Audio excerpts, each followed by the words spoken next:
Hello, I'm Rochelle, and this is episode 114 of the Genuine REALTOR Show, which airs every Friday. Paint is kind of like magic. It has this ability to transform any space. It's affordable, it's accessible, and generally speaking, pretty darn easy to apply. So I'm coming at you with 5 ways you can use paint to spruce up your home. Ready? Let's go. Today is a quickie, so I'm just gonna dive right in. The first one, refresh your room.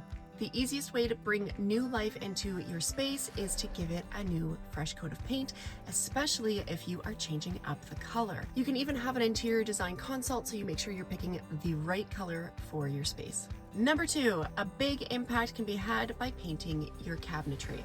Whether that's in the bathroom or in the kitchen, replacing cabinets can be costly, but if you are looking for a facelift on a budget, sand them down and give them a fresh coat of paint.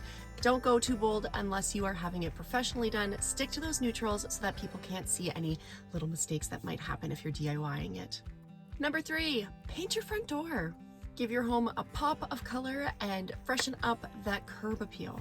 Refurbish an old piece of furniture, whether that means that you've got one lying around or you go on the hunt on Marketplace or Kijiji. Breathing new life into an old piece of furniture is a fantastic DIY project, as well as a great way to sprucing up some space, your space. And last one for today, number 5, paint your trim. Giving your trim a fresh coat of paint seems like a lot of work, and it is a big job to undertake. However, it really does have a big impact on your space. Clients are always surprised when I tell them that fresh coat of paint on your baseboards may be time consuming, but it really levels up the way your home presents itself. So I hope this gives you some ideas to bring some new love to your space on a budget without too much effort, and the impact will last for years to come.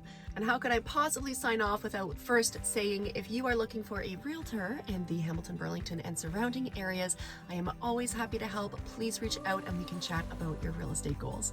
Thank you so much for watching. I truly appreciate it. Until next week, keep it genuine.